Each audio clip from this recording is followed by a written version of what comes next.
Alicia Miller Blakely, Post 2 at large.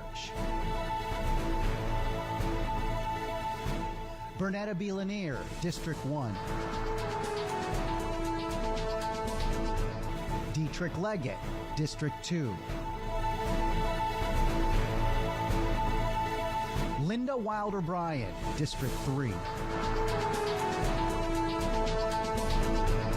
Nick Palumbo, District 4.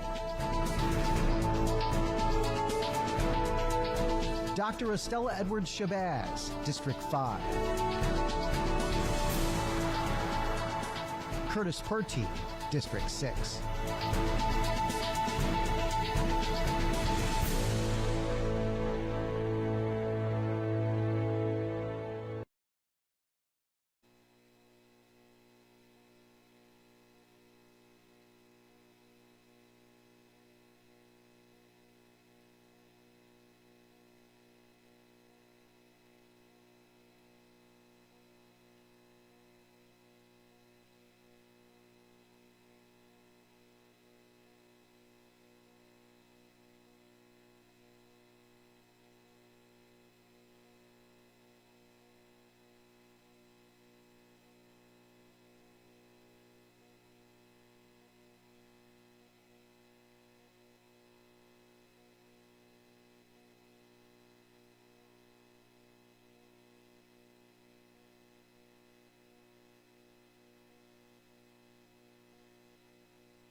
Man, why are you sitting all the way over here? You need to.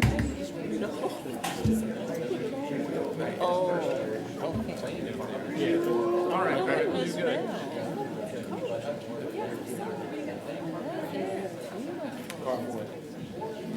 Yeah, I fell in the bottom.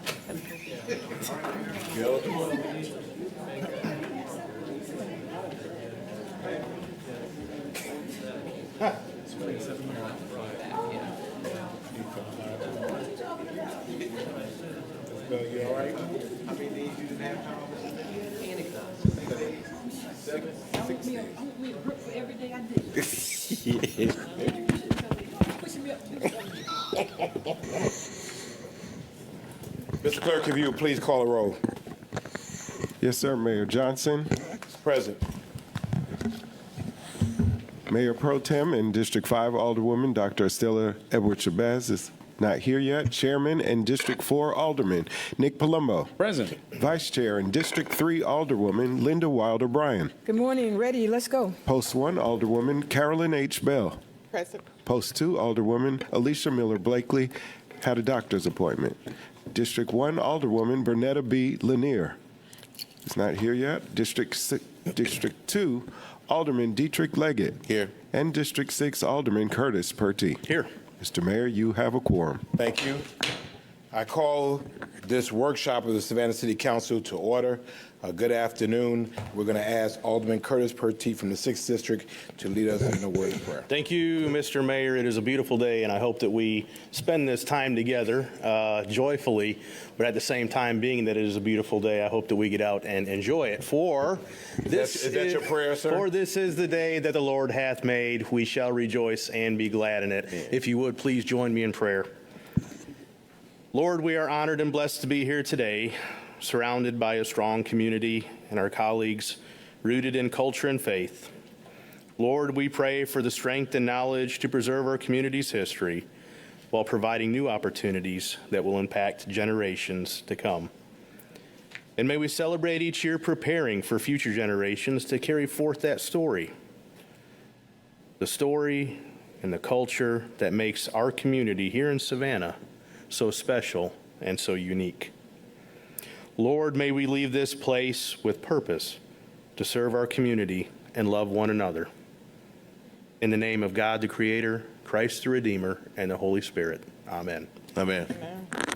Thank you all so much. Thank you, Alderman Pertee. Good to see Alderwoman Bell back, and hope you're doing well. So today we have a power-packed workshop agenda, and I'll just ask that we be mindful of the time and the time limits that we have imposed. So a couple of things. First, dealing with flood prevention, education, and outreach initiative. City manager, a brief on that. As you all know, during our workshop, we charged the city manager and Team Savannah to address our issues of our toolbox and affordable housing. We asked them to be big, bold, and aggressive, and the team has done just that. They'll be reporting on that. Then we have to have an executive session on issues related to litigation, personnel, and possibly real estate. And then if any time remains, we'll have an agenda review. So, Mr. Manager, good afternoon, sir. Are we ready to proceed? Good afternoon, Mayor. Good afternoon, Council. Yes, we are ready to proceed.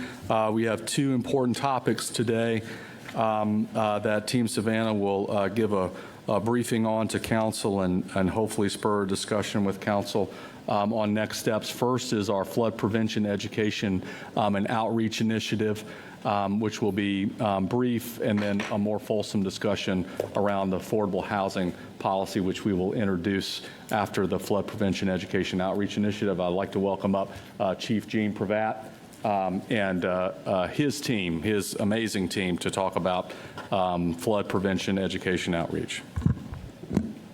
Well, good afternoon, Mr. Mayor, honorable members of council. We thank you for this opportunity to circle back on the subject of outreach and education for flood prevention.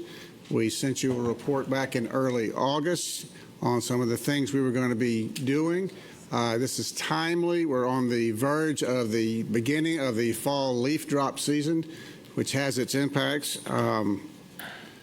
So I'm going to ask Ms. Carlos Bates to be our primary presenter today.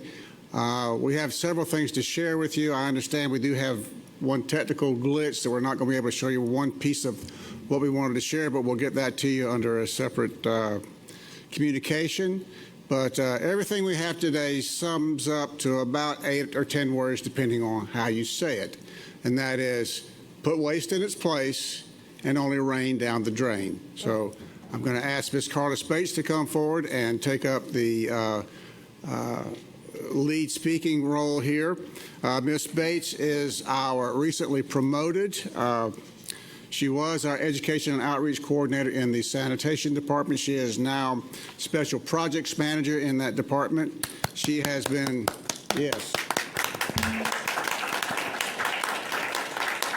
She has been succeeded, notice I didn't say replaced, by Miss Leah Scott Perry, who's out in the audience. And we've also had quite a bit of support from Miss Ashley Shirley with our public communications department. She is our public communications partner. And also with us is Laura Walker, who is environmental manager in our water resources department. I'll be happy to answer any questions later, but for now, take it away, Carlos. Good afternoon to the mayor and city council. So for the next few minutes, let's talk trash. Come on now. All right, now out the gate. Sanitation, team sanitation, we have a two-part mission. The first part of our mission is our daily mission to provide quality solid waste collection services to our citizens in the community. We also understand the importance of community engagement as well. So the second part of our mission is our vision.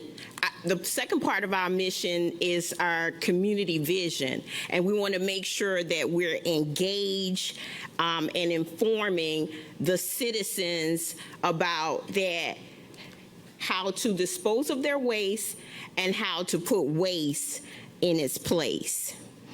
So we are education and outreach partners with our water resources service center for Only Rain Down the Drain. And as part of that, I will present to you our comprehensive approach to making sure that our citizens in the community understand that how to properly dispose of yard waste clippings and how to properly dispose of leaves as we move into the leaf season. So as part of the partnership and education, we remind citizens about sanitation's yard waste weekly program to collect yard clippings, leaves, and put waste in its place. So please take a look as we present to you our creative message on our yard waste program.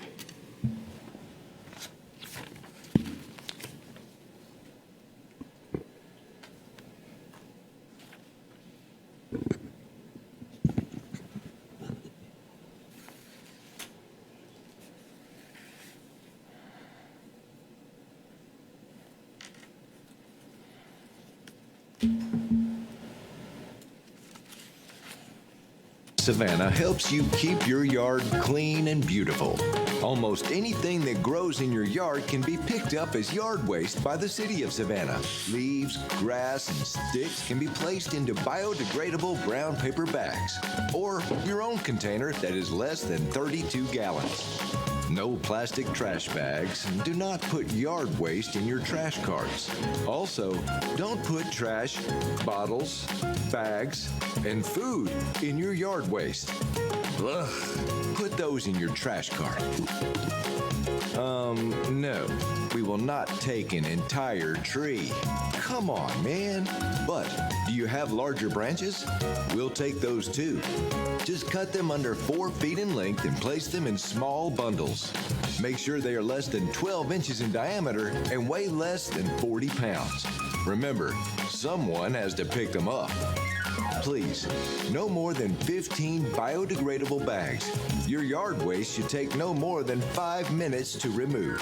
Let's keep Savannah and your yard clean and beautiful.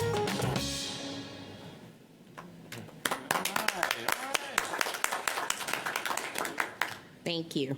So we want to make sure that we're diligent partners with the Water Resources Service Center. So while they're out there in the community informing and educating the citizens about the issues and concerns with putting solid waste down the drain, blowing items out of their yard, we're on the other end partnering with them, tag teaming them, letting them know we are here to help you put waste in your place. We come to your house every week and we will collect that yard waste as part of sanitation's yard waste program. In addition, we have a very comprehensive approach to our education and outreach plan to inform the citizens. That includes through our website and social media. And in addition to the City of Savannah's website and social media, we are also running this on our Keep Savannah Beautiful website and our social media, which is also another way that we are talking trash and engaging and informing and educating our community, our citizens, and all of our partners every day. Ashley also has provided some printed materials that refer to only rain down the drain and put waste in its place. And she has shared that with everyone.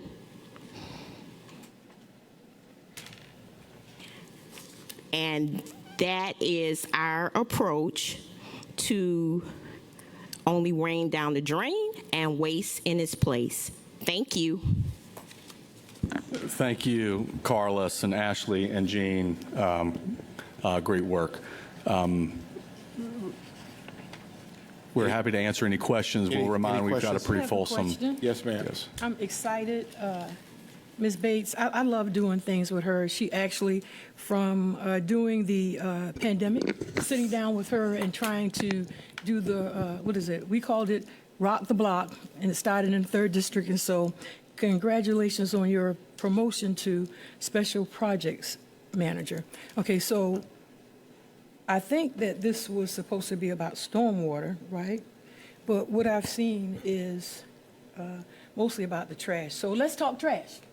So you're telling us that now you're going to be responsible for the education of our community when it comes to what goes down our drain. Nothing but rain goes down the drain, right? And so I just have one question. This solid waste, and maybe you won't be able to. So are we having a problem with the storm drains in one particular area because of citizen neglect, or are we having problems in that area because of the infrastructure that we continue to work on? And so what would be the answer to that one? Well, this is kind of an intersection of multiple systems. We have a solid waste collection system, we have a stormwater system, and we're really not here to talk about the technical side of things so much as the education and outreach. We partner with every citizen in our city, and it's very important that we leave the solid waste in the solid waste collection system and don't put it in the stormwater system.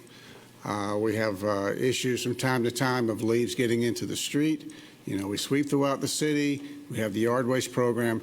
So we encourage everybody to use that system so that we don't cause problems in the stormwater system.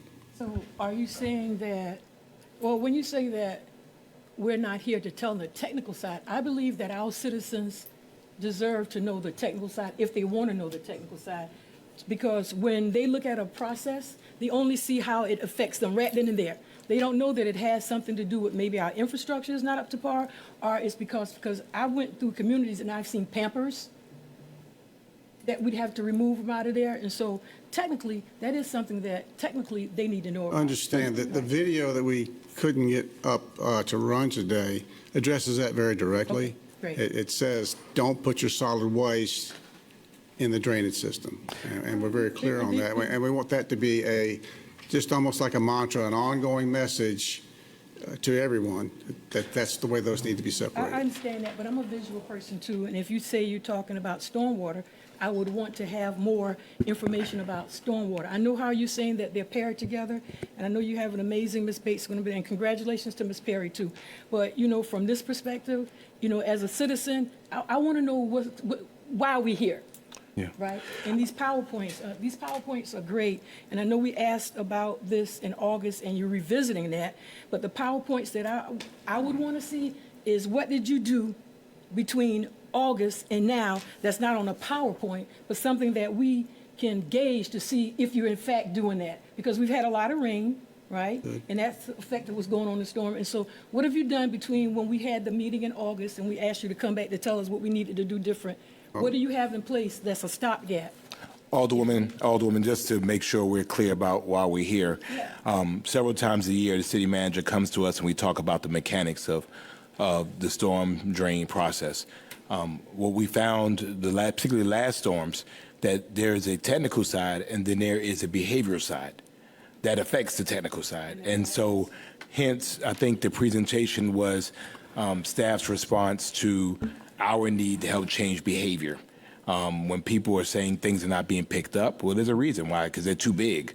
Or the fact that you have yard waste that's contaminated that can't be picked up, which causes an issues. And certainly we know about the issues, I know in your district and Alderman Leggett's district, when we go to a neighborhood and we find that the drains are filled full of stuff that is not rain and other stuff. So I think, City Manager, I don't know if you want to elaborate, but I think this was just on the behavioral educational side of it. Well, I will elaborate. Thank you. I think in the video that we weren't able to show, Alderwoman, I think gets to the piece about stormwater, and we can follow up with how we're pushing these PSAs, the videos, the wonderful graphics and visuals that we think will help speak to to our residents and communicate more clearly why it's a problem.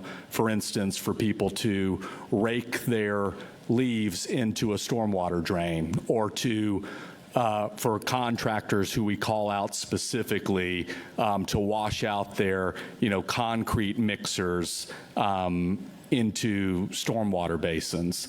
And so that type of debris that, if residents put that debris down our stormwater system, has the potential for creating blockages down the road that we wouldn't know about until it rains and until we have to go in and clear it out. Well, maybe I was too wordy, but that's exactly why I said, is Yes, it ma'am. behavior or if it's Yeah. something that has to do with the infrastructure? And so we are in the age of visibility and Mm-hmm. marketing. Is there some way that we can put some pictures like the no Pampers or, what we shouldn't Yes. put by the drawing range? 100%. Yes. Yes, ma'am. Great I think idea. that would be another informational piece where people can understand, telling them to do something, but actually seeing them. And is there a way that we can put a chart someplace to say, okay, these people are complaining about this, but the complaint that you're saying is because that was something that had to do directly with behavior and Yeah. not with the infrastructure. Yes, ma'am. And that's when I say that people should know and get more understanding of where we are and how we do this process. So And here are the website- things that we can do in follow-up is to counsel on this issue, and we'll do it ongoing. One, our communications channel is going to churn all of this stuff out. Facebook, X, Instagram, our website, et cetera. But we will also compile and send to you all in an email images that you can share on your Facebook, the videos that you can link to on your social media pages, and we'll be sharing that with our neighborhood presidents. And I know that that Team Sanitation, and especially our kind of Talking Trash initiative and Keep Savannah Beautiful initiative with Carlos, they're going to continue to talk about these issues. So any idea you have about how we can better reach our residents, we will absolutely take and try to implement. And I just have one other question. I talk about, on your slide, it says about community partnerships. And so again, I want to go back to Skidaway, right? Mm-hmm. And how does the greenscape come into this piece too? So in the greenscapes piece of it, it kind of intersects in a few ways, right? One is, I'll just try to describe it quickly.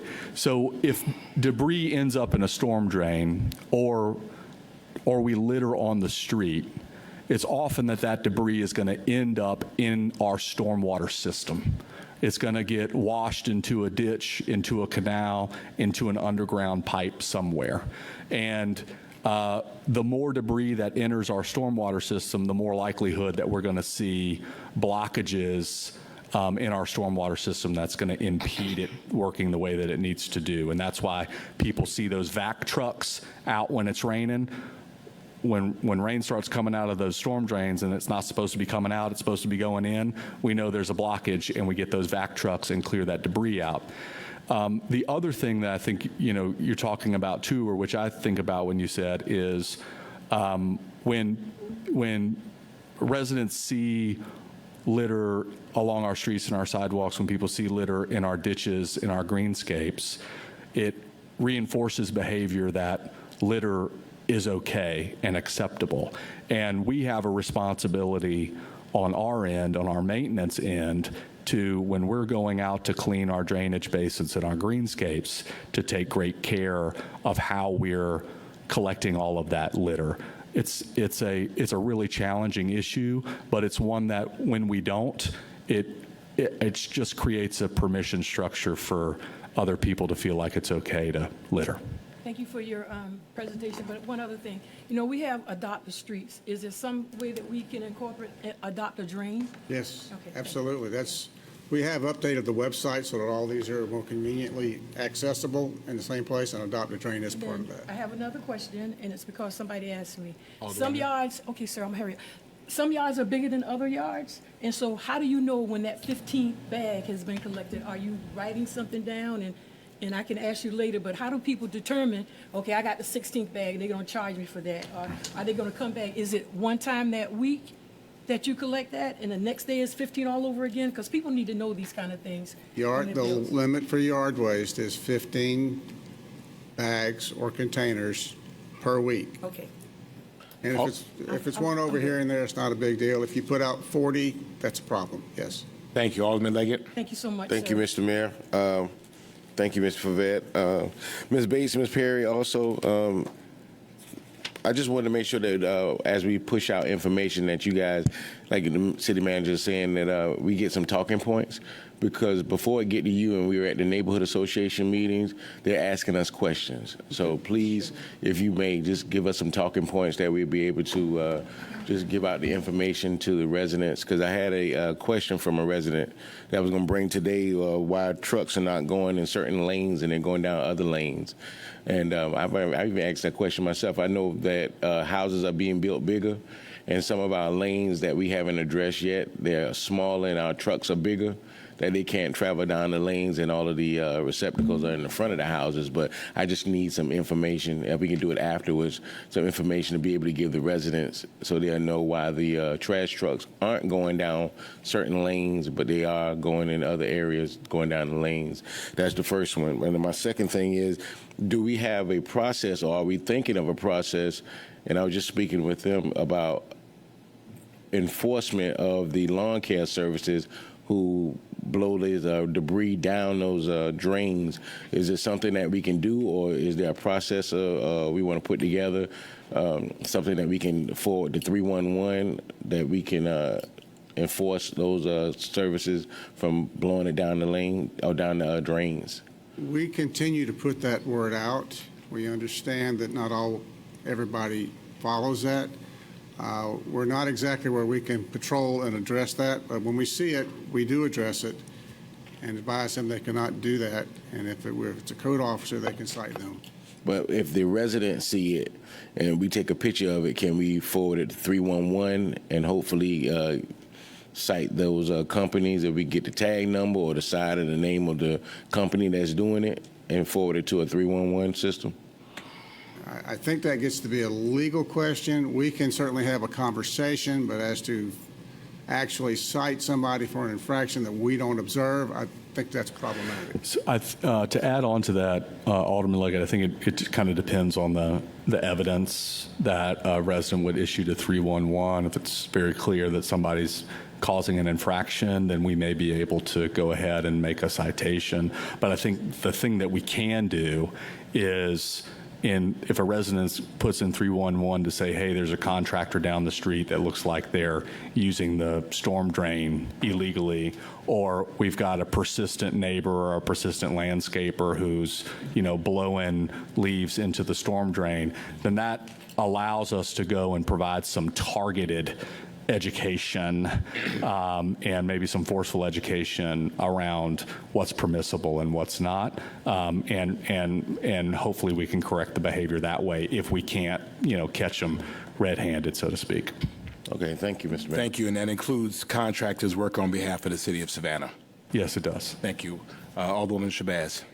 Thank you, Mr. Mayor, and thank you, Mr. Pravette. Thank you, City Manager. Congratulations, Ms. Bates. Thank you. Job well done, ma'am. Thank you. Well deserved. About time. And everybody else who has gotten promoted on up. I would like to thank you all so much for this presentation because it is so much needed for our city to hear and be reminded about what they should and should not do. So thank you all so much. I like the slogans. I'm going to use them. Only rain down the drain, waste in its place. I like it. I like it. The other thing is that as I continue to say to my constituency and throughout the city of Savannah, that 311 works. 311 works. So please, residents, when you see something, please call 311, and it is well documented, and it'll be followed through when you see the litter. And I just want to commend what I personally do when I call in and see the progress and how quickly the actions are taken with the litter on the street. And you're so correct, Mr. Prevett, that the quicker we get it up, it puts in the mindset of people that, no, this is not a place for litter. So thank you all so much for that continuous and even that upbeat on making sure that the litter is up. Very, very good job. I mean, just up. The bar has risen very, very high on that. With the 15 bags, I know one of our colleagues mentioned when during the storm, he asked the question about the 15 bags being numbered, or is there going to be a limit during this time of the hurricane pickups and the after cleanup? So can you mention something about that, since we're still in that recovery of cleanup? We resumed yard waste collection right away with a focus on the bags, and we're a little loose on those standards at the moment. If there are a few more, it's not a problem.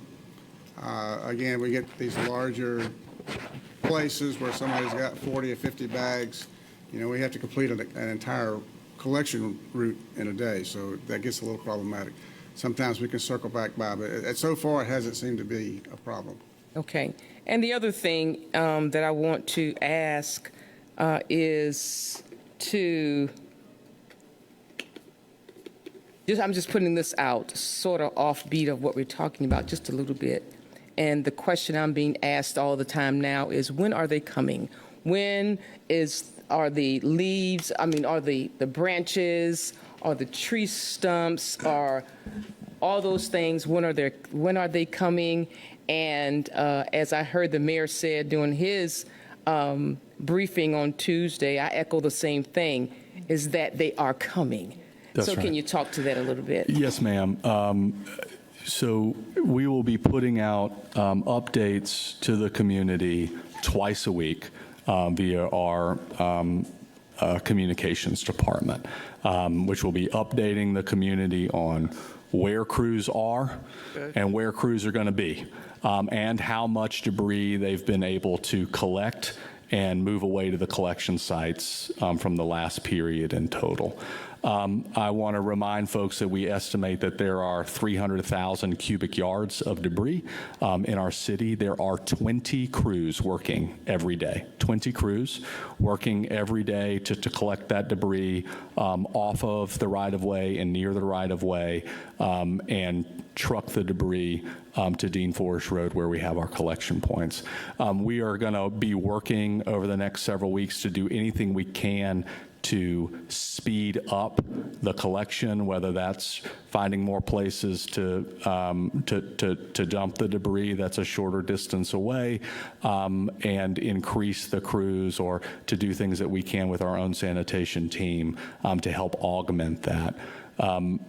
I also want, council to know that the 20 crews that are out there working every day started in the places where we had the most debris and damage, and the places where we saw the most wind, and that was in the south and the east of our city. And they are working right now from southeast to northwest and far west, as that's where we see less and less debris as we move further west. So we're starting the places where it's the heaviest, and we'll be getting to everybody more than once, actually. So just know that it's a long process. It's a lot of debris to pick up. We appreciate patience, but we understand that our residents have urgency around this issue, and we're going to work as hard as we can to get it done as soon as possible. And my last statement is, thank you so much, public, for following the rules from our city manager and Team Savannah when they asked you all to put that debris on the city right-of-way and not in the street. So thank you all so much. Thank you, Mr. Mayor. Thank you, Alderwoman Bell. Thank you, Mr. Mayor. And to your point, Mr. City Manager, I did spot a crew this morning prior to coming in on Abercorn, south of Victory working, and I'm so happy to see that one. That's not my yard, but I will tell you that's a major artery, and it really frightened me a bit to see debris on this side of the street on Abercorn Extension, so thank you. To Jean and Carlos, thanks for your presentation. This is a follow-up somewhat to Alderman Leggett's point regarding providing talking points. It's this question I don't want you to answer, but I assume that you probably do track where most of your complaints come from as it relates to clogged drains and that sort of things, or leaves and trash out of its place, and leaves and that sort of thing being placed improperly and causing trouble or problems for the stormwater system. Are you able to provide that kind of information to the council too, to help the district aldermen and alderwomen in their discussions with their specific neighborhood associations? We will request that information from our water resources, from our stormwater department. We don't, in government operations, we're not tracking that, but that information should be available. And yes, we can also provide breakdowns from our 311 service, both the call center and online, to talk about the types of requests and where they come from. Thank you. Yeah, that'd be, I think, a really great thing to be able to share. We share that with, yes, we will provide that to council. Thank you. And congratulations, Carlos. Thank you. All right. Well, thank you. Yes, Yes, Mr. ma'am. Mayor. Mr. Prevet and Ms. Bates and your team, thank you for your presentation and the work that you all put into this marketing campaign for education and outreach. It's needed. And then looking at this whole problem of the trash in the drain and stormwater maintenance, I think you're covering your area, your part. But seems like to me in this whole ecosystem, if you will, what's missing, and we don't like a lot of government, but some policy piece, because we're talking about modifying behavior of residents, and it's a notorious problem to the point where it's impacting everyone's quality of life with the flooding and all of this. So we need to, like the mayor said, be able to change the behavior, and I think that's going to be done through some type of legislation, and maybe when you come back with this information and these answers, we could also consider what could we do as far as, I know you said earlier, unless we maybe catch them red-handed, but these days everything is documented. Everything is on camera. Everybody has a doorbell, or there's a traffic light. So I don't think it would be difficult to prove when someone is intentionally blowing debris into the drain. But I think they need to have in their mind that this is not an acceptable behavior, and it's actually violating some type of ordinance. Mm-hmm. And then we would have done our part in this, in putting something in place that you all could hold them to a little bit more, and we won't have to wonder, this isn't acceptable. So if you conduct yourself this way, then you're going to be subject to this. In certain instances, I think we have to step in as a legislative body and put something in place so people will know that we don't tolerate that. So there's a cause and an effect, and we need to do our part in this to change the behavior of our citizenry and contractors. The other question, well, there's a question. So we talked about the debris that we're placing on the roadside, 12 feet in length, 12 inches in diameter. If it's larger than that, could the resident or the citizen take that somewhere, which landfill, or Jay, you were talking about some options on some drop-off places. I think some people I serve want to know, is there a place they could be more active in cleaning out this debris? So if residents did not want to wait for crews to come and collect the debris, they are welcome to bring their debris either to the Bacon Park Convenience Center or to the Dean Forest Road location where the landfill is, and we'll be happy to accept that debris. Great. And one clarification, that storm debris, the length is not limited, but on the yard waste program, we really need it to be cut to 4-foot length because it's going into a rear loader truck. Okay, thank you. Thank you all very much. Again, we appreciate your work, also the work of our contractors and the vision of the City Council and city leadership to make sure that we have something in place to address it. It's a very strong, long, laborious process. I think last count, Mr. Manager, we were at about a little over 10%, between 10 and 20% citywide. It's slow. It's slow. And we've always measured it in weeks rather than days.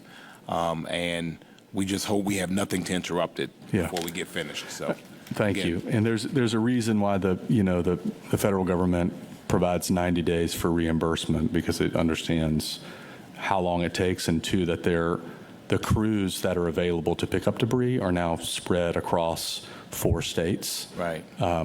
So yes, sir. And so I still have my debris, and it's there, and I speak to it every morning when I leave.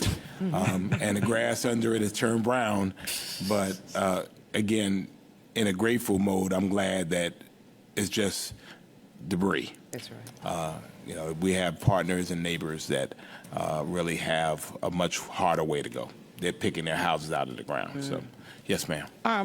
I forgot to thank you, Carlos, and your team for the amazing job you guys have done in engaging the public and Keep Savannah Beautiful. I love the fact that so many people, and I guess they're increasing, the number is increasing, clubs and organizations, and I guess maybe churches are adopting parks. I even heard somebody say something about adopting a drain. I don't know how that would work, but I do know that for my organization, it's a part of our schedule. Periodically, we ought to go clean Wells Park. So that's great to engage the community, involve them in this whole spirit of keeping our community beautiful. Thank you. Mr. Mayor, and I just wanted to know, Anthony, he's usually in HR. What's his official title now?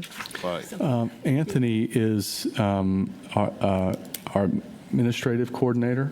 Okay. Right. At Water Resources. He's Anthony, formerly known as HR. Yes. Yeah, Anthony's doing big, bold things over in our Water Resources department now. Well, thank you all so much. Good job. Good job. Thank you. Thank you. Ms. Manager? Thank you. That was a popular topic, an important one. We've got another one here in a bit, to use a pun, more dense. And we're going to hear from Martin Freddie. We're going to hear from Bridget Liddy and more members of Team Savannah and the community about really 2 things. One, the Housing Savannah Action Plan that Council adopted 3 years ago this month.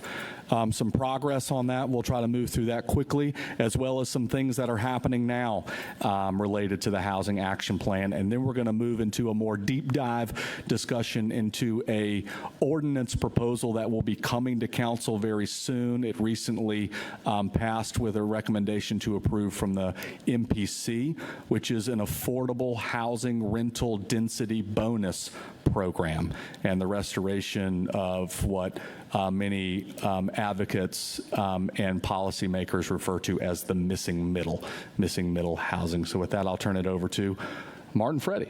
The man, the myth, the legend. Martin Freddie is in the building. I'm a fast talker, too, as everybody knows, so I've got to move quickly.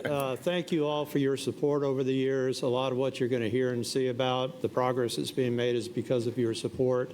It's also due a large part to my team, to Team Savannah, and to our partners outside of Savannah. So with that being said, 3-year update on what's going on. Just to take you back a quick step, 2020, the task force was appointed, 40-member citizen task force. 2021, in October, the plan was adopted. And in 2022, the plan was launched by a $7 million commitment to the Savannah Affordable Housing Fund, a commitment really funding the first 4 years of the program as called for in the action plan. So that's just to take you back in time history-wise. What the task force found over 30 years, at that time, housing costs had outpaced incomes by a rate of 2 to 1 for rental, and it's nearly 3 to 1 for home ownership. That has probably ticked up even more in recent years. 21,000 families in Savannah couldn't afford housing. That's 40% of our population. At that time, if you made less than $55,000 a year as a household, you probably couldn't afford housing. That figure has ticked up to about $65,000. What the task force found is we need more types of housing for all different income groups and all different housing types. We need to significantly increase the Savannah Affordable Housing Fund, both from our contributions and outside contributions, and we need to adopt what you're going to hear at the end of this presentation, housing-friendly policies and incentives. The goals, just to summarize, the three top goals of the plan was to take that fund, the Savannah Affordable Housing Fund, started at $150,000 in 2012 by council. It was up to about $500,000 a year in 2021. The goal of the plan is to get that housing action, the Savannah Affordable Housing Fund, up to $10 million annually and keep it going at that rate over the next 10 years or over that 10-year period through 2032. That will help leverage $90 million plus annually and other money for housing, and it will help us reach at least 1,500 households with their housing needs and to get it there and sustain it. All right, what happened in the first 3 years? We're not quite done with the first 3 years. We're 2 years and 9 months into it, so these numbers look even better at the end of this year. But the goal of the plan was $12 million of Savannah Affordable Housing Fund and city investment that would leverage $84 million of private investment for a total of $96 million. You can to help 1,950 families. You can see the results so far are blowing things out of the water through the commitments of everybody involved in this. $27.8 million of Savannah Affordable Housing Fund and city investment has helped leverage $94 million of private investment for $122 million investment. So you can see that. I won't go through all this, but you can see the different housing activities on the left-hand side, rental housing assistance, that's down payment, rent and arrears assistance that we're doing, rental housing development, which includes housing for persons experiencing homelessness, homeowner repairs, home buyer assistance, infill housing development, and blighted property acquisition. So you can see the breakdown of the numbers in the previous slide on this slide. If you look a little bit more detailed at who are the participants, the homeowners that are participating in the home improvement program, average income is about $26,000. 96% of those households are minority households, 82% are female households. Home buyers, because of interest rates and housing costs rising, the average income of our home buyers are about $52,000. 92% of those buyers getting down payment and gap financing assistance through the program are minority participants, and 81 are females. If you look at the minority contracting opportunities, about 70% of the home improvement contracts that are released by homeowners are going to minority contractors, and 98% of the new houses being built are going to minority contractors. If you look specifically at the Savannah Affordable Housing Fund over this last 3 years, the city's contributed $11.5 million in that 3-year period. That's helped us leverage from outside investments and deposits $3.6 million for a total of those numbers need to continue to grow, and I'm sure that they will. Major projects on the coming up, 1826 Florence Street. You can read these. I'm not going to go through all these right now, but you'll have a copy of the presentation. You can look at them. One thing tomorrow, I think City Manager will probably mention it, but there's a groundbreaking at 2 o'clock for the Fairgrounds property. And you can see the last 2 items on this list are related to single-family homes and townhomes and the tax credit deal that is being proposed. One of the things also, and I won't go through this in detail because you've got it here, but part of what we're trying to do is define some of these terms that you all have heard and used over a period of time. Affordable housing, perhaps being the most important one for me. Oftentimes when people hear the term affordable housing, they just think housing for poor people. That's not what it is. Affordable housing is housing that is needed by everybody, and they really shouldn't be paying more than 30% of their income for that housing. It becomes more important for households making up to 120% of area median income. Becomes even more important for those families making $65,000 to $70,000 and below, and becomes more important as you go down the scale. Naturally occurring affordable housing workforce, these are all definitions that you can take a look at, and we'll be talking about in an upcoming resolution as well.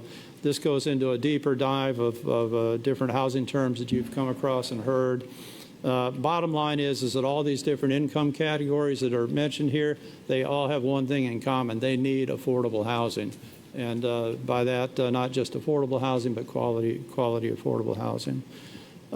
Things that are coming before you in the near future, obviously the budget for next year is coming up, and we've asked that $3 million be included to continue the progress that's been made by the city to contribute to the fund next year. We're looking at a partnership with the Land Bank Authority that can expand and preserve naturally affordable, occurring affordable housing through property tax exemptions and ownership interest partnership. We think that's very promising. You know, for the foregone property taxes that the city might incur on a deal like that, it would cost the city about $450 a year in lost taxes to help provide one unit of affordable housing without having any other investment in it. We're also looking at a program that would protect generational property ownership, assets, and options that are available to property owners. That'll include will preparation, trying to find a way to work with people to clear up title issues, and when those aren't able to be cleared up, they would be an opportunity for us to acquire the blighted, vacant, abandoned property, clear the title, and then work with the heirs to basically repossess the property with clear title so they can do something. It will also focus on, there's a lot of properties bought at tax sales by speculators that do absolutely nothing with it except let it sit in the neighborhood and draw property values down. On Cummings Street in West Savannah, properties out there properties in good condition lost their probably 50% of the value of their property over a 5-year period, and the blighted property on that street lost 85% of its value. So it's just a bad thing that needs to be resolved to protect everything. So, and then I'm going to move on because it's I've used my 5 minutes up, I think, here. So, Bridget.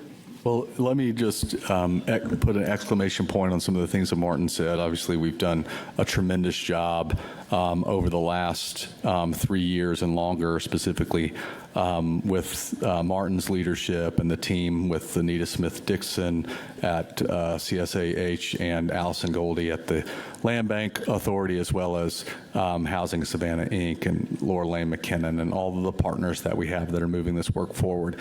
I do want to say that I will be sending council some information and some proposals to buttress what Martin just talked about us being more aggressive with out-of-town investors who buy up vacant lots in neighborhoods and let those homes and lots deteriorate, which bring nothing but pain and trouble to the neighbors, and be able to use our tools to redevelop those structures and those lots and put them back in the hands of Savannah households who need and deserve them, as well as improve our community. So we want to be able to use some stronger tools to go after bad actors, and we'll be sending more information your way on that. Now I'd like to turn it over to Manager, Bridget. before you Yes, do, sir. I want to just thank everyone. I'm sitting here almost like a proud papa.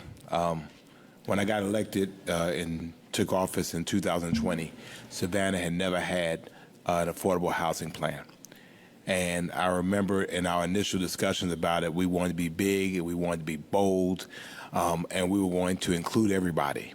And just a couple of years later, look what we, and we meaning big W, we have been able to do working together, not caring who gets the credit. And I'm just so grateful because we swung for the fences. We've been able to do great things, and I think we can go harder.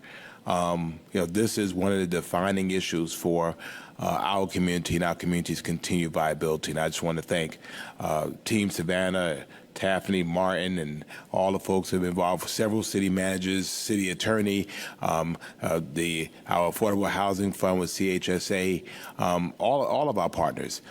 We can do big things when we do it together. And Housing Savannah, making sure that housing is available, accessible, and affordable. Everybody can get that. So thank you all so much. And I just wanted to just show my appreciation because, as Mr. Freddie said, all of our goals, we have knocked them out of the water. And we did that almost in year one. So thank you. Yes, sir, we did. Mr. Mayor. Yes. Mr. City Manager, I think we all understand the necessity of affordable housing, and that's a relative term. And so based on the people and the demographics that we serve, you're going to hear a range of responses to the direction in which we're taking. And being that there are so many prime opportunities in the 1st District for affordable housing, we need to look at this in a very keen view. So we look at some of the findings, and when I think about this affordable housing issue, knowing that it's going to impact the 1st District quite a bit in the near future, when I sat on the Step Up board when we created the Affordable Housing Fund and turned it over to the city for management, we're doing just what we intended for it to do, but I think we could do more. And I would like to see something like the Affordable Housing Fund being available for loans for ADUs. That was one step for us to establish the ADU ordinance to allow ADUs, and there are tremendous opportunities in these same areas in the 1st District to develop ADUs as far as the land size and some older structures, but the source for investment is not as readily available. So here we have this fund, this Affordable Housing Fund, and the intent is to keep housing affordable. And so therefore, in looking at the direction in which we're going, I'm thinking we could go a little further in order to work with owners and allowing them to access that fund at a very low or no interest rate in order to be able to purchase material and supplies and connect this with another program where you have young people or people learning trades and this kind of thing. So this is the way when you are representing people who are interested in creating generational wealth and building wealth in low wealth communities and staying in those communities, we have to think outside of the box and beyond what we've always done. We have to allow this community to respond to what the investment we're trying to bring and participate in it. So they're doing a great job, but I just think representing this population is more that we can do. And then we talked years ago, way before I got elected, and representing neighborhoods to allow duplexes back into these same neighborhoods. And I know that's a part of the discussion. It's something you're probably to bring forth, but we're not dealing with that directly. It's almost indirectly, and that's important, that in some single-family housing areas, we'll be able to institute duplexes and not have these people doing it illegally. Then we have to come back and give them a certificate because they've already done the work, and we're seeing this happen. And then we're talking affordable housing, and one of the measures we presented years ago, probably about 5 years ago, was for inclusionary zoning. Now, right now, we're looking at a possible ordinance that's going to target neighborhood lots, neighborhoods. And we're dealing with that prior to dealing with the problem of inclusionary zoning, where we're looking at this throughout the city, where we're not looking at placing the poverty or the low-income residents in clusters, following the model of HUD, where we're no longer going to build projects or allow those certain demographics just to cluster. We want a mixed income. So that's what inclusionary zoning would have produced for us. So we placed that on the back burner, but we're about to come with some other policies that target the neighborhoods, so the neighborhoods get a little leery when they're being targeted this way. And we're not looking at it in terms of those further investments. So if we look at the map of the blight tax, who's been being fined, who's being targeted, where we're placing the heavy focus on enforcement and code enforcement. If we look at that map and we layered that map on those places that we call blighted, the word used to be slums, and they used to use ghetto, same trigger words through certain time periods. That map will be the same areas where the census tracts have the low wealth and the high poverty, the impoverished people. So now we got an extra tax due to these same circumstances, impoverished circumstances, placed on the same demographic. So we're really taxing these people out. So I'm looking for us to look beyond what we've always done and look for some ways to bring that true equity that we talk about into our legislation going forward. So inclusionary zoning is one that would have been more equitable citywide and providing at least 10% of everything we've passed in the last 5 years. We could have had that percentage being affordable. Yes, ma'am. A few notes on that. I think one, to your point about if you look at the map where we see our quote-unquote blight tax in the neighborhoods, I think I'd link that to the thing I underscored after Mr. Freddie's presentation. If you peer in further, not just the neighborhood locations, but the parcels and who own those parcels and where we're actually trying to target that tax and something different, in the vast majority of cases, they aren't residents and owner-occupied properties that are creating the so-called blight in the community. We see these large investment portfolios that buy up properties and really allow them to go derelict. And it's not just a Savannah issue. It's an issue that's rampant throughout the Southeast. And that's something that we've been looking keenly at to try to see what tools we can do to go after those properties and kind of bring that vacant and blighted area or parcel specifically into something more vibrant and be able to connect that home to someone who needs it and is going to care for it in the right way. I do think, with you mentioned about duplexes, I think you'll be excited about the presentation that Bridget and team are going to give here about the density bonus for affordable housing, which creates an opportunity just for that, for those duplexes and quadplexes to be able to restore to some of our zoning districts. And I will certainly take back, we try to be as innovative as we can with the fund, with the ADUs, to try to bring back some options for innovative uses of the fund for ADUs as well. And just to note, and I'm sure Bridget will hit on it, that this rental density bonus program is kind of a part of inclusionary zoning, and inclusionary zoning is not off of our plate at all. This is kind of a piece to it that needs to come first, and inclusionary zoning is something that I'm still working hard to bring a finalized proposal for. So I'll turn it over to Bridget to get started on this. Mr. Mayor. Thank you, Mr. City Manager. Mr. Mayor, I need to ask a question before Ms. Liddy proceed on in reference to what Mr. Freddie was talking about. Under the Housing Savannah Action Plan and the findings, thank you all so much for the work. Thank you, Mr. Mayor, for even just pressing down and making sure we had this action blueprint plan to follow through, even not just for now, but for generations to come. The finding I just want to mention that you have here, need more affordable housing of all types for all incomes. And I just want to mention again that it's what's getting ready to happen.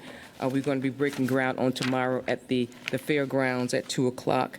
And this is going to be one of the things that will help out with what this finding is talking about, and having more housing types for all incomes. And we will be there at 2 o'clock on the fairgrounds, breaking that ground to move forward in that housing situation. Also, I want to mention and thank you, and to thank our stakeholders, especially those private investors who continue to contribute to these numbers that we find here under the 3-year action plan and goals and results. So they are so very, very necessary and needed. We need more, but I just want to tell everyone thank you for those who have contributed, and please, those who are thinking about it, put it in your budgets. We need your help. Also, with the findings of the action plan, the foundation of these results happened before the before the action plan came up, and that's why the mayor was so clear on what we needed, was that back in some years before, when I was a part of the ordinance for developing and bringing forth for approval for the small business ordinance and its revisions thus far, that has brought it up to date for the sheltered market and the DBE program and the certifications and all of those things that took place, and we as the past councils put in place in order for these numbers for us to see now. When we're talking about the participation of minority participation and female participation and the awesome numbers that you all are reporting here, we think we're so grateful and see that those things that we did in the past, they're still there, those ordinances, those legislations, and now we see the proof in the pudding. So thank you all so much for focusing on our DBEs, our MWBEs, our Savannah First legislation, sheltered markets, and our small business ordinance and the revisions. Thank you all so much. And I also want to state, when we're talking about these definitions, thank you so much, Mr. Freddie, for these definitions that are needed. Please, City Manager, continue to expose our public to these definitions for our Savannah Housing Action Plan and what they mean, so they can continue to have a clear understanding. And the last thing you're talking about is this new legislation that's going to be coming up. And in our talking about this, the word eminent domain was brought up in the conversation, and you use a word here on the upcoming opportunities for City Council support for affordable housing with friendly policies and incentives. Now, the word eminent domain, I just want this to be in a fashion of friendliness, like we're talking about here. But I do believe, especially when we're talking about out-of-town investors, and I need to make it clear to the public, all of us are receiving these telephone calls that everybody want to buy our property. This is what we're talking about, just to make it plain and simple. And what we're doing here on our council is to put some legislation in action so those types of telephone calls can stop, and we can get a handle on those who have purchased properties and just don't care about what's going on in our city. So we are going to put some measures in place. So thank you, City Manager, for your leadership. Thank you, Mr. Mayor, for your leadership, and everybody else. Thank you, Mr. Mayor. Thank you, Ms. Liddy. Good afternoon. Bridget Liddy, Director of Planning and Urban Design for the City of Savannah. As Martin had alluded to, you will be seeing some items come forth over the next council meeting that have to do with affordable housing, and we look forward to working with you all on implementing them and having you consider them. I'm here today to talk a little bit about this density bonus program that we're trying to roll out. It includes revisions to the zoning ordinance, which we have been working on for quite some time with our partners at the Metropolitan Planning Commission, as well as Brianna Paxton, who you will hear from today, who's a housing advocate, as well as a staff member in our department in Planning and Urban Design, John Anagnost. So with no further ado, I'm going to go ahead and turn it over to them in reference to our time limits that we have. Go ahead, Brian. Thank you. My name's Brianna Paxton. I'm on this journey. I had the photo of my daughter there on the front because I'm trying to build a duplex on a 30-foot wide lot in Live Oak through the land bank, and we realized that this was actually illegal. So I'm on a journey to figure out how to fix this. The problem we're trying to fix is that our zoning currently prohibits varying density. So even though duplexes as a housing type is allowed in Live Oak, the lot wasn't wide enough. So we're trying to make alterations to that in a very structured manner. This Prohibition against varying density has meant that we cannot rebuild a lot of missing middle housing types, like Alderwoman Lanier was referencing, duplexes, triplexes, fourplexes, in areas that they already exist and historically exist, and they may actually be historically designated in our historic districts, and we cannot rebuild them because of the way our zoning is structured right now. And as we know, many households in Savannah cannot find housing that they can afford. So these are the main problems that this density bonus tries to address.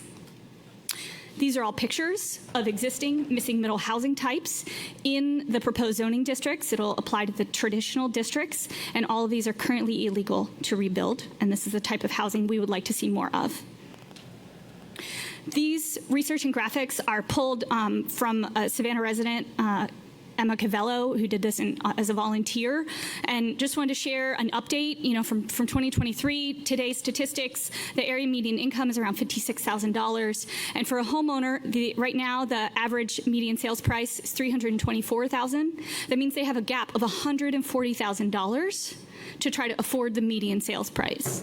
And if that isn't heartbreaking enough, if you break it down to median household income of families with children, 40% of households in Savannah are single-person households. Single female head of household, $241,000 gap.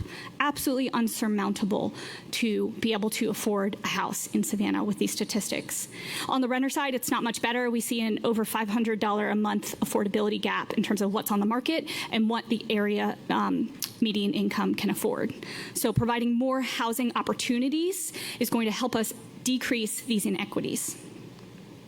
These are the applicable zoning districts that this text amendment applies to. So it's all the traditional districts. So it includes neighborhoods from Waterworks, Can Park, Kyler Brownville, Victorian, Thomas Square, Benjamin Van Clark, and Live Oak. While the zoning changes change things in the zoning text, and of course most people's eyes glaze over as soon as we start talking about zoning, but there are many programmatic elements that will be adopted through the department level that will make this program successful. And those are things like design guidelines for housing outside of our historic districts to make sure that these fourplexes fit in, and updated program guidelines that the city manager will be using to make these determinations of who gets this density bonus and who does not. I have been on a journey over the past couple of months to talk to any and all groups that will hear me about this. So I have tried to touch every neighborhood association that would be impacted by this change. I've had very fruitful conversations. I've heard this doesn't do enough. I've heard we need to prioritize home ownership. I've heard we will do anything in our neighborhood for more affordable housing. So these are all the organizations that I have supporting this text amendment right now, and I look forward to gathering more support before it comes before you at City Council. And I'll turn it over to John. All right, Mr. Mayor, members of council, thank you for having me today. Thank you for your time. Thank you. I'm going to get into a little bit of the details about how the zoning would work for this proposed text amendment. And so to start out with, there's two ways that developers can request to have exceptions to the typical zoning standards for a project that they're working on. One is called a variance, which is in most cases reviewed by the Zoning Board of Appeals, but can go to other boards. And then there's another one that's called a special exception, which in most cases is reviewed by the Planning Commission. And so the key thing that Brianna mentioned about these is that they do not allow certain things to be varied. And so there are certain things that if you wanted to change about a development, you would need to apply for rezoning. You could not go through those variance or special exception processes. And so two of those things are the housing type that's allowed and the lot area per unit, or essentially the density, the number of units on a lot. And so what these changes in the text amendment propose to do is to give two new ways of approaching that, one of which would be a by right option, which is something that could be approved by city staff as part of a building permit or site permit, which would allow additional housing units with exceptions to certain zoning standards, and those zoning standards would be narrowly defined and specific numeric exceptions. And then the other alternative would be a special exception, which is a type that already exists, but allowing those changes to lot area per unit and housing types, but it has to be approved by the Planning Commission. So allowing that public review process, allowing public comment, notification of neighbors, and requiring the developer to provide that additional detail about how they're going to carry out that project. And in either one of these alternatives, there would have to be prior approval from the Housing Services Department for the project, and that it would provide affordable housing units of the type and number required by the city. And so those details that would be approved by the Housing Department would be things like the time period of affordability, the income levels of the households that have to be able to afford those units, the number of units, and then also the design, and that the design is compatible with the existing neighborhood where the project is proposed. And finally, the way that the city would ensure that the units remain affordable for the entire time period of affordability. And so this is an example of an existing lot in a neighborhood that currently, under current standards, could not have a four-family development and could not receive a variance to allow a four-family development. And so with this by right option, the city staff could review a building permit for a four-family house, and they could allow that development if it's within those defined standards. And you can see at the bottom of this image,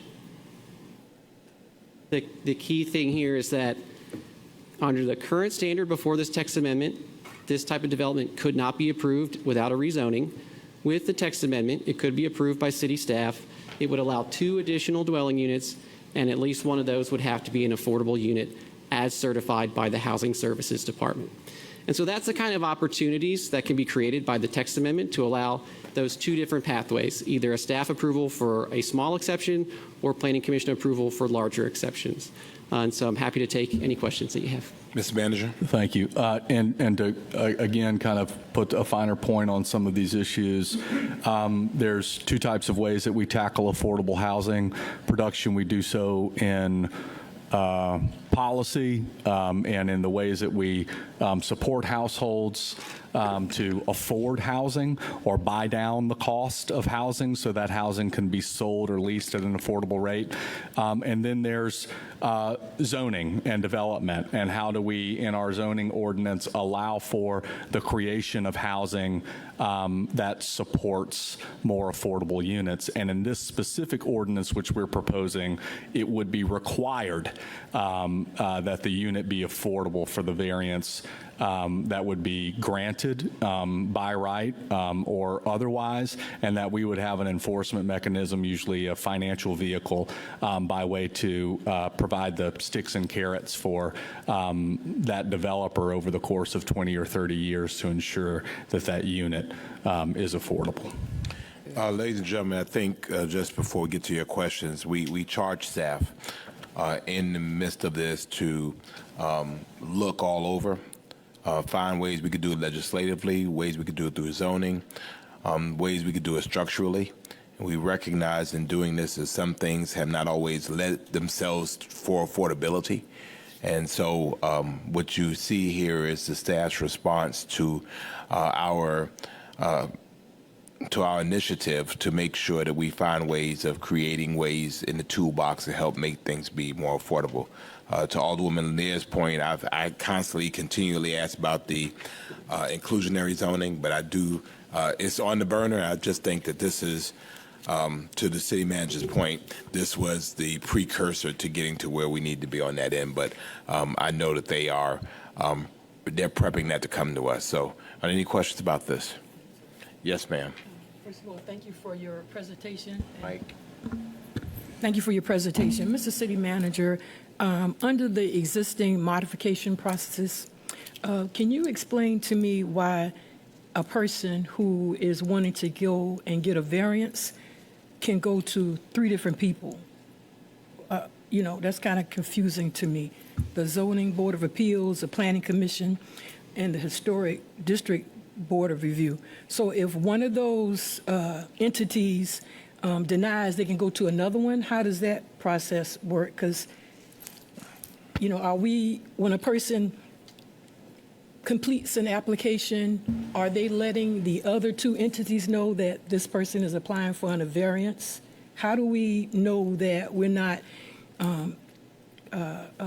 just wasting a lot of time if we're not communicating? That's the only question that I have. Was kind of confusing to me. Yes, ma'am. Thank you for the question. So the zoning ordinance does pretty narrowly define how that's supposed to take place. So first of all, you could not choose a different board if you failed at one board. The zoning ordinance says that certain types of applications have to go to a particular board. So in the case of the Historic District Board of Review, that would be for historic standards. For the Planning Commission, that's for site plans, which site plans are for larger developments like apartment complexes or shopping centers. So those would have to go to the Planning Commission. And then for smaller projects like single-family additions, those would go to the Zoning Board of Appeals. Aren't you saying that the same thing when you go back and you say the two methods of modifying the by right and the special? Isn't that the same thing? By right. I understand what you're saying about how different applications have to go through if it's downtown. I get that part, but the citizens may not understand that. We want to make sure that they see it from a layman's view. And so now the affording housing revisions, isn't that like the same thing, the by right and the special?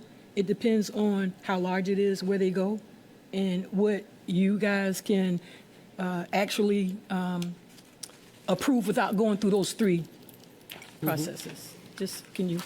Right. So I think I got it. I just want to make sure that people listening understand that too. Yes, ma'am. In the case of this text amendment, the only board that would be allowed to review these proposals would be the Planning Commission because it is the special exception type. And that's defined, the text amendment does specify that very clearly, that's a Planning Commission authority. So yeah, in that case, that's how staff would handle that if an application came in. If it could be done through the by right option, then.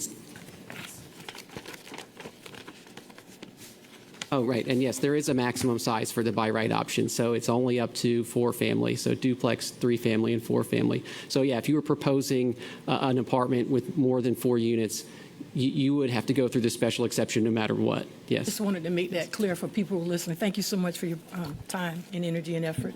Appreciate you. Thank you, Alderman Palumbo. Thank you, Mr. Mayor. Thank you, Team Savannah, for pairing these presentations together because they're both incredibly important in what we're doing on the process side on the back end and on the front end to alleviate the crisis.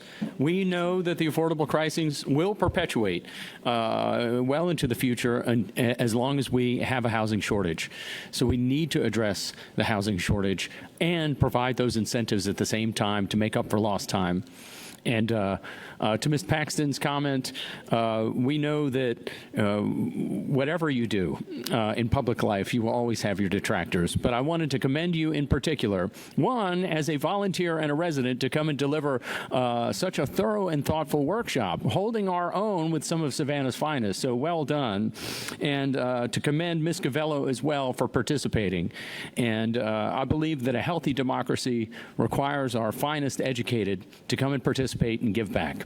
And you've done that and then some. So thank you for teaming up with our city and pursuing this to re-legalize these historic missing middle housing types. And it's a step in the right direction, and we look forward to seeing you on the 5th. Thank you. Thank you, Alderwoman Bell. Ms. Paxton, well, to all of you, Bridget, everybody, thank you, but I would like your contact information. I heard you deliver a snippet at the Victorian Neighborhood Association. Having seen this presentation, though, I'd like to talk to you further. Thank you. Alderwoman Shabazz. Thank you, Mr. Mayor. Ms. Paxton, you also mentioned under the slide for the zoning districts, and you mentioned some neighborhoods. Can you give me that list again of the neighborhoods?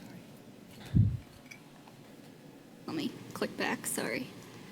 Yes. Here's the slide map. It's approximately, between Gwinnett and Victory across that swath, but it includes parts of Carver Heights, Waterworks, Can Park, Kyla Brownville, Victorian, Thomas Square, Midtown, Live Oak, and Benjamin Van Clark.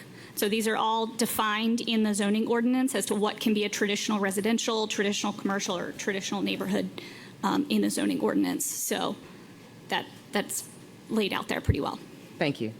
Thank you, Mr. Mayor. Mr. Mayor. Thank you. Yes, ma'am. Mr. Manager, Mr. Mayor, I'm trying to grasp all of this and figure some things out. I figure we're sitting here in a school room. We should be able to figure this out. We're the highest board in the city council. We should be able to sit here and figure some stuff out. I think there's some people in this room who remember the old Zoe in all of those meetings. We took about 2 years and was meeting on a regular basis to work out this old ZO and get it straight. And in the room those couple of years as a neighborhood president, I was advocating fervently for the duplexes, the return to those duplexes that I always talk about. And then we didn't get forward with the old ZO, and we did another year around 2018 or 19 for the new ZO. As a neighborhood advocate, then again, I was in the room trying to get that duplex usage back in those neighborhoods where it had been a tradition. And I was told, well, we're going to go ahead and implement the new ZO, and after the first year, 6 months, we'll make some adjustments. So maybe we'll look at it again then. Well, that never happened. So you see me constantly, even when you came on, Mr. Manager, I talked about those duplexes. So you're bringing something here today, and you're recommending the duplexes, but it doesn't include the areas that I had been advocating for all of those, about 8 years or so. And it's not a one-size-fits-all, because what may be good in these neighborhoods in the downtown area, although there are duplexes in some of the other areas in the first concentric circle, they may not hold to the same requirements as what you allow here in these older historic areas here. So I want to support this, and I commend you, Ms. Paxton, for what did you do? What happened? What happened? What's the difference in her level of advocacy and my 8-year advocacy that now we're sitting here presenting something that does not even address the problem that I have been fervently trying to champion for about 8 years now? So could you help me understand what's going on? Well, yes, ma'am, I'll do my best. So the city and MPC have been working on both inclusionary zoning and different types of density incentive programs for the better part of 2 years now, and trying to figure out exactly all of the puts and takes and the right policies within our zoning ordinance. We were already working on a rental density bonus program and trying to come to some agreement between the two bodies when Ms. Paxton put in a petition to MPC for a rental housing density bonus program. And because any citizen can put forth a petition to MPC. And we thought it was a really great opportunity to use that advocacy and that petition from one of our residents to marry the work that the city and MPC had been doing and try to speed that work up further. So that's why we have this here, and that's why Ms. Paxton has been a part of the work, and we really thank her for the timeliness through that process that we were going through. I think to address the concerns about that this ordinance doesn't reach the broad nature that I think your advocacy would have for duplexes and triplexes and quadplexes, of which I agree with you. This is, I think the reason that we're trying to bite off this particular component one is these are the specific zoning districts in which the infrastructure, the transportation, the historic zoning types support that type of density. It also happens to be in areas where new development is the price of new development and the price of homes in the rental is far escaping those who would require affordable housing. So not only creating an ordinance change that just allows for the construction of duplexes and quadplexes and triplexes in these areas, which are not allowed now. This density bonus program specifies that in order to gain that variance, you have to produce some number of affordable units. Very similar to, this is inclusionary zoning in some form, right? So in these high market or higher market or pressured market districts where we're seeing the development pressure, being able to use that development pressure not only to gain historic housing types and missing middle housing types, but also produce housing that's affordable and regulated as affordable.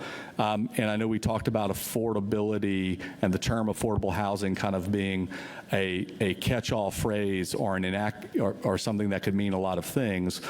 One of the pieces of policy that we'd be bringing to City Council is a definition of affordable housing specific to this program and other affordable housing programs that the city administers. So it would define on the scope of affordable housing from 0% of AMI to 120% of AMI. We would be defining those stratospheres of affordability and being able to target the programs and the requirements based on those levels of affordability. So we may have some programs that are really designed to create affordable for our lowest income households, those that are going to that may be making 30% or less than AMI. And we know that we've got, and that's a deeper subsidy, or that's going to require more resources in order to develop or preserve that housing. So we know we have to target those resources there and have a regulation scheme that ensures that only households who need that level of affordability, that it's reserved for those households that need that level of affordability. And then you can kind of go up the strata to middle income and to that workforce housing. So that's another bit of the zoning. But we did hear from Planning Commission, one Planning Commission member, that they just wanted to have duplexes and triplexes and quadplexes by right in every district. That may be something that council wants to consider. We thought that this was a much more strategic and surgical approach, and that it ensured that we would produce affordable units rather than just produce more density without necessarily the affordability that came with it.